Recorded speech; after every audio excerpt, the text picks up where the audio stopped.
The silk felt like a lie against her skin, a whisper of luxury in a room that had become a torture chamber. Amara stood on the pedestal, a spotlight isolating her in a sea of judgment. The dress, a cascade of ivory lace and delicate seed pearls, was supposed to be a dream. Now it was a shroud for her dignity. Beatrice, the store manager, circled her like a vulture, her lips curled into a sneer that was sharper than any pin. Her eyes, cold and calculating, raked over Amara's simple black dress and worn handbag, which had been placed carefully on a nearby chair. They saw nothing of the woman, only the price tags she assumed were missing. Well, Beatrice finally sighed, the sound exaggerated and dripping with disdain. It's a beautiful gown, isn't it? A shame it's so far out of your price range. The words hung in the air, thick and suffocating. A few other wealthy patrons, women draped in designer labels and dripping with diamonds, stopped their browsing to watch the unfolding drama, their faces a mixture of pity and cruel amusement. Amara's friend, Chloe, who had insisted they come to this exclusive boutique, offered a weak, theatrical smile. "Oh, B, don't be like that. We're just looking," but her defense was hollow, a performance for an audience. Amara's cheeks burned with a heat that had nothing to do with the stuffy air in the showroom.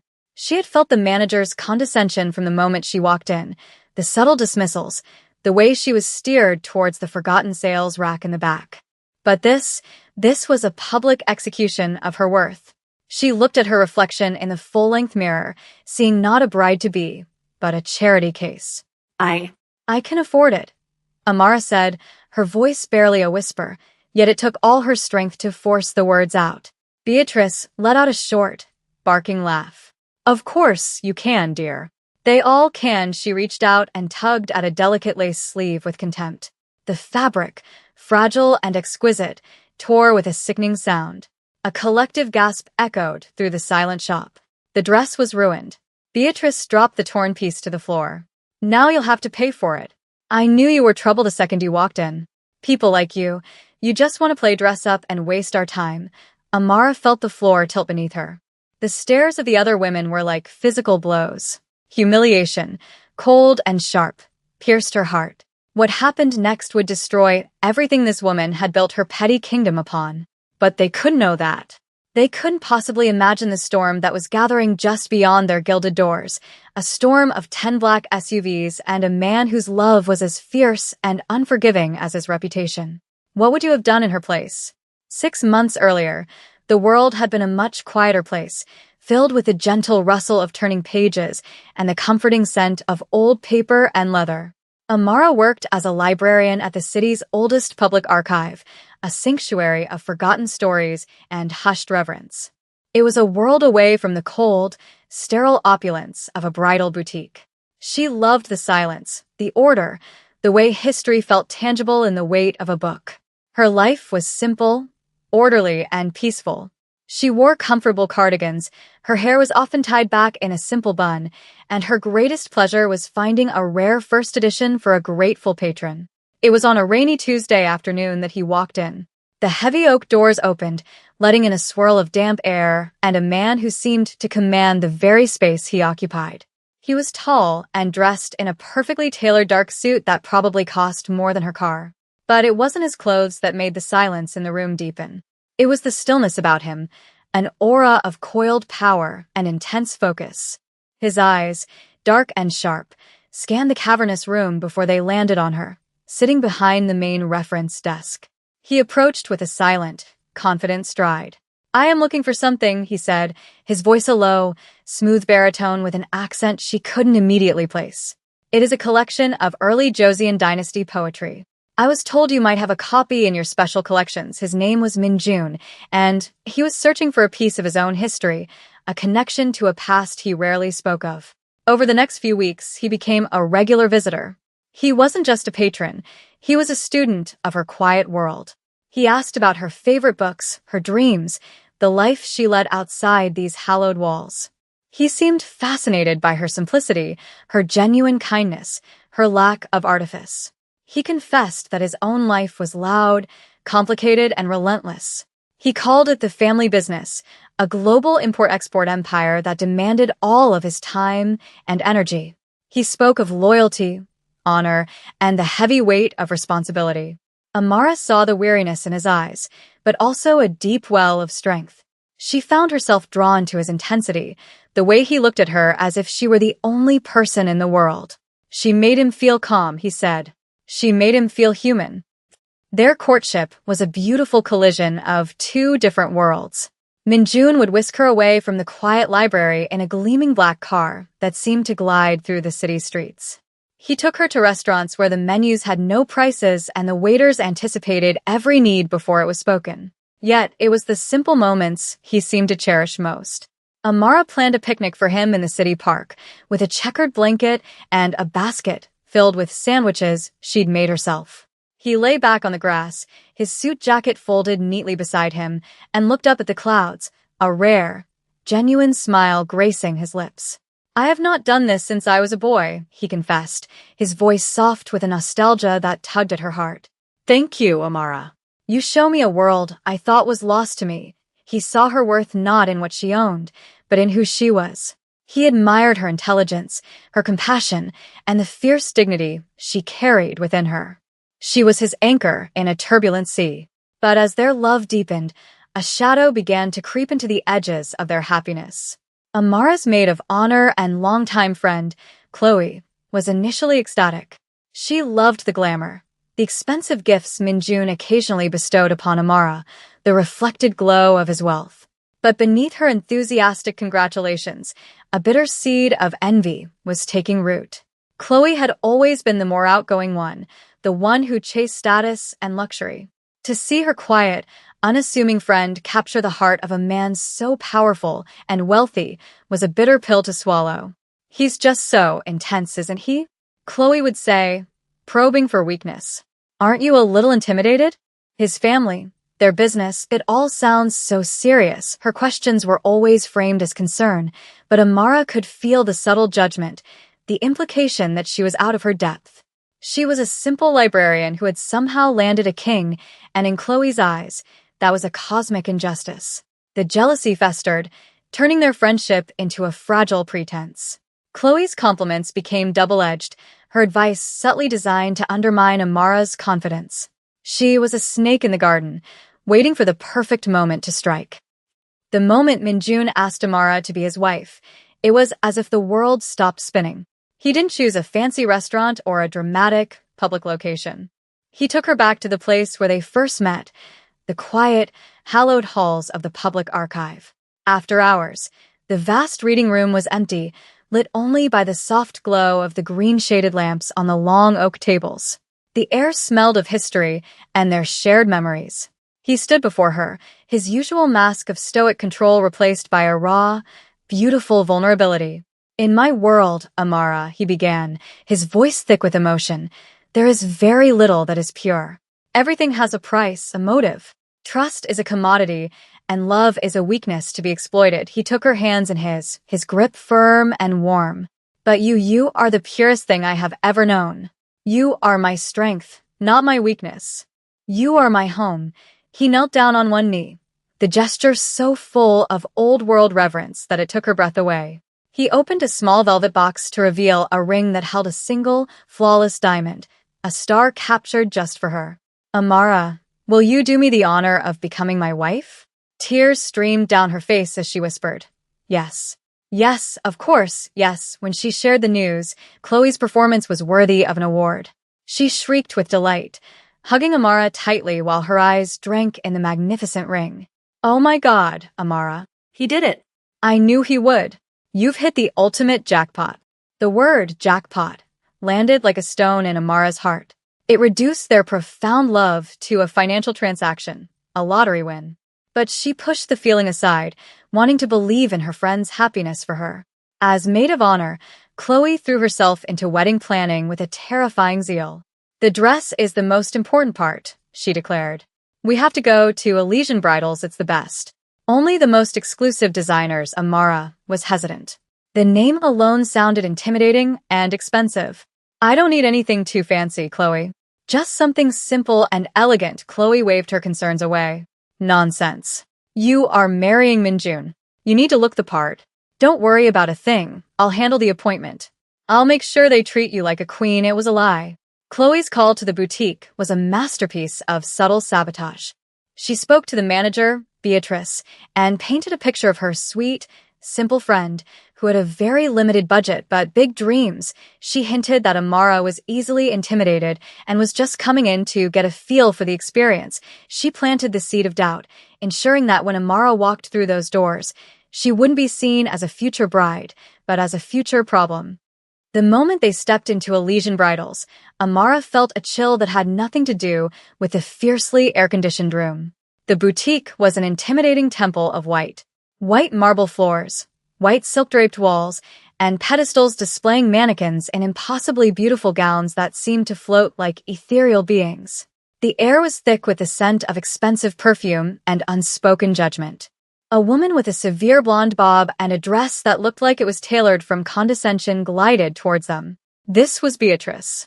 Her eyes did a swift, brutal calculation, scanning Amara from head to toe. She noted the simple, tasteful, but not designer, dress Amara wore. She noted the practical flats and the leather handbag that was chosen for function, not for status. Her smile was a thin, bloodless line. "May I help you?" she asked, her tone suggesting they had wandered in by mistake.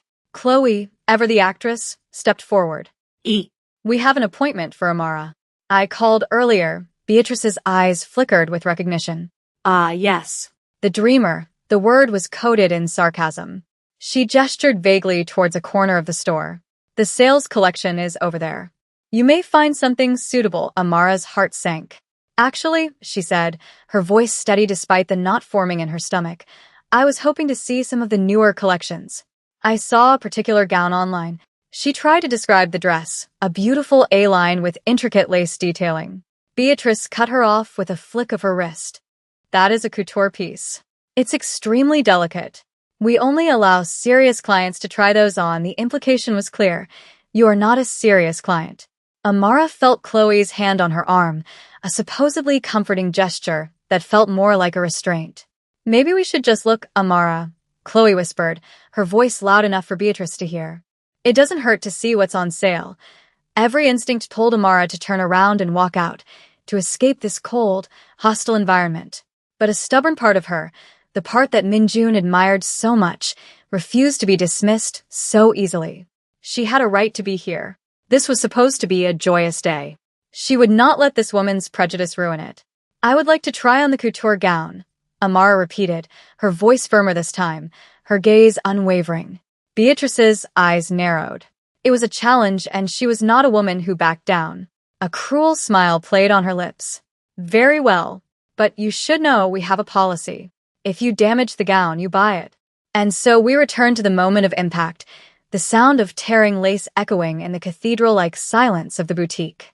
The torn scrap of fabric lay on the pristine white pedestal like a fallen feather from a wounded bird. Beatrice stood with her arms crossed, a triumphant smirk on her face. Her cruel words, "Now you'll have to pay for it," were a verdict and a sentence. The dress, which had a price tag equivalent to a down payment on a house, was now Amara's burden. The other patrons whispered amongst themselves, their sympathetic glances now mixed with a morbid curiosity. They were watching a public shaming, a real-life drama to recount at their evening cocktail parties. Chloe rushed to Amara's side, her face a mask of practiced concern. "Oh, Amara, this is awful. I'm so sorry." She shouldn't have done that, but her eyes darted towards Beatrice, a flicker of shared victory passing between them. The trap had been sprung perfectly. Amara felt a profound sense of isolation, as if she were trapped behind a wall of glass. She could see everyone, hear their whispers, feel their stares, but she couldn't connect. Her own voice was lost to her. All she could feel was the searing heat of shame. She slowly stepped down from the pedestal, her movements stiff and robotic.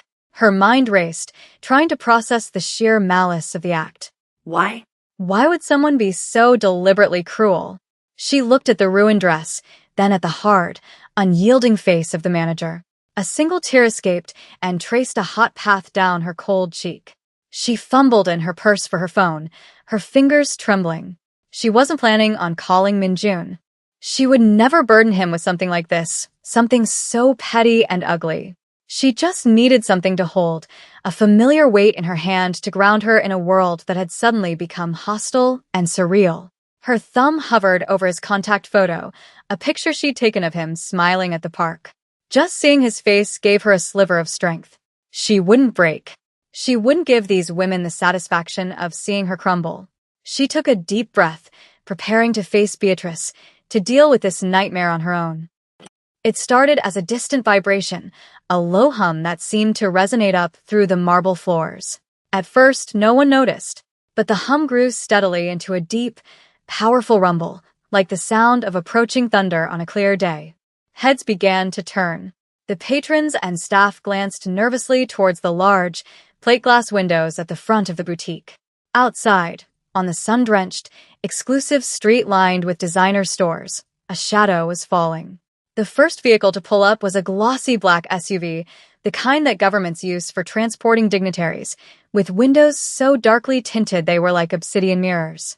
It stopped directly in front of the store, its engine a menacing purr.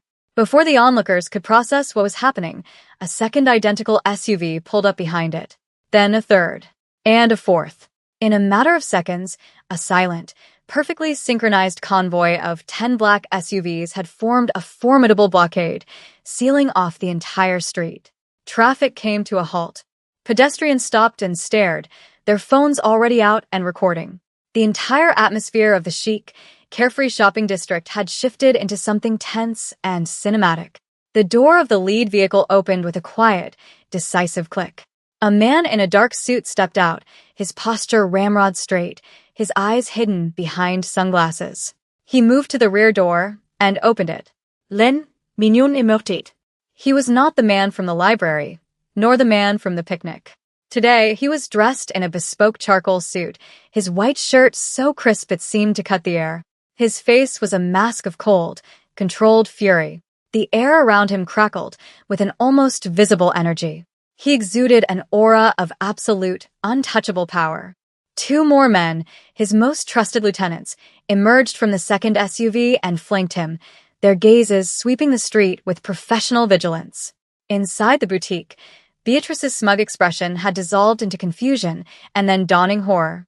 Chloe's face went pale, her eyes wide with disbelief and fear. She had wanted to humiliate Amara, not summon an army. Amara, seeing him through the window, felt a wave of relief so powerful it almost buckled her knees. He was here. Her storm had arrived. The small golden bell above the boutique's entrance chimed a delicate, cheerful tune, a sound so utterly incongruous with the moment that it was jarring. Every head in the store snapped towards the door as Minjun stepped inside, flanked by his two sentinels. The frivolous, perfumed air of the shop seemed to grow heavy, charged with a new and dangerous gravity. He moved with a predatory grace, his polished shoes making no sound on the marble floor. His eyes, cold as chips of granite, scanned the room once, taking in the scene with chilling efficiency. The gawking patrons, the terrified staff, the ruined dress on the floor, and Beatrice, frozen behind her counter. But his gaze didn't linger on any of them. It found Amara, and in that instant, the entire universe of the room contracted to the space between them. For a fraction of a second, the icy fury in his eyes melted, replaced by a deep, aching concern that was more powerful than any shout. He walked directly to her, his path unwavering, ignoring everyone else as if they were merely furniture. He gently cupped her face in his hands, his thumbs tracing the path of her tear-stained cheek. "Are you all right, my love?" he asked, his voice a low, intimate murmur meant only for her, yet it carried across the dead-silent room. She could only manage a small, shaky nod, leaning into his touch as if he were the only solid thing in a collapsing world. He held her gaze for a moment longer, reassuring her without words that she was safe now, that he was here to make it all right.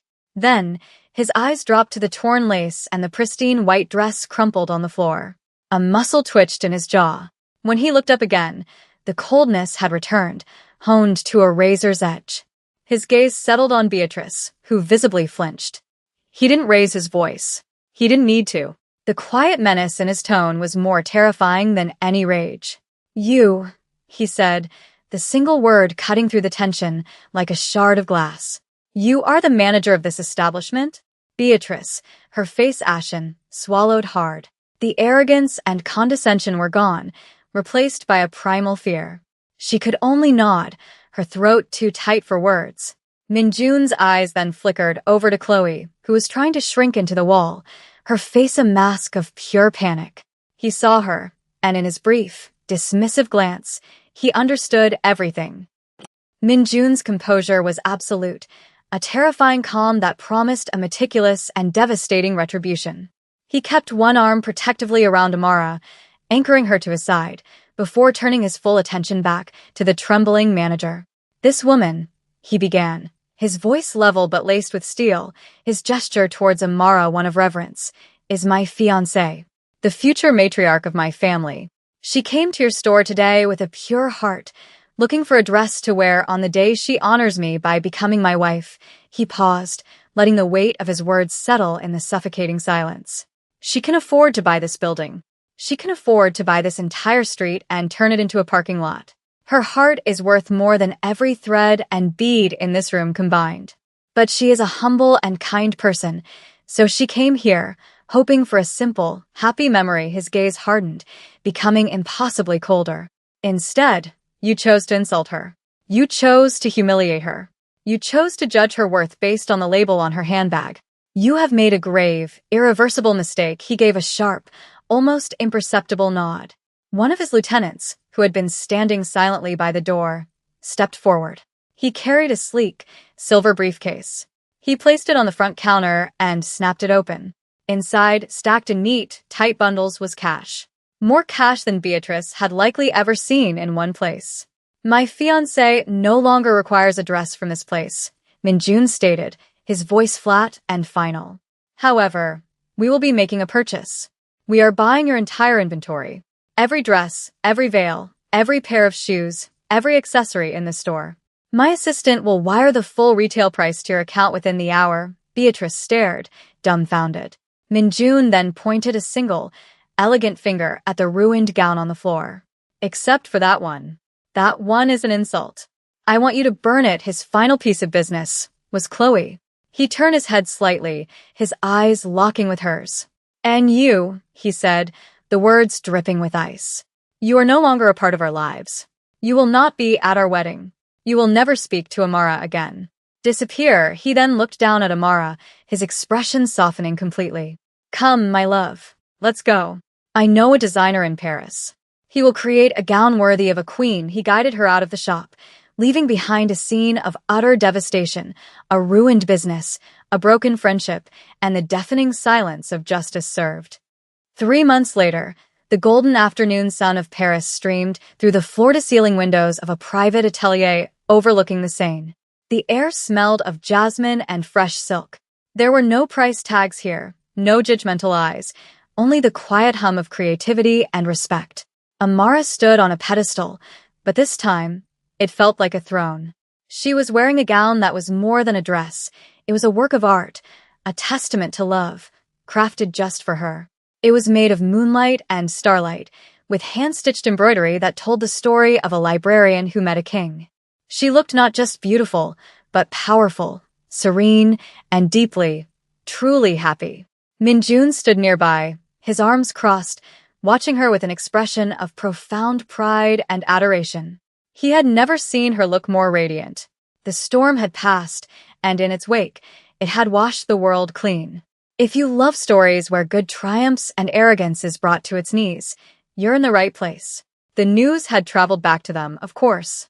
Elysian Bridals had been forced to sell its entire stock to Minjun's company for a fraction of its value, after which he had every single piece donated to charities that provided formal wear for underprivileged women.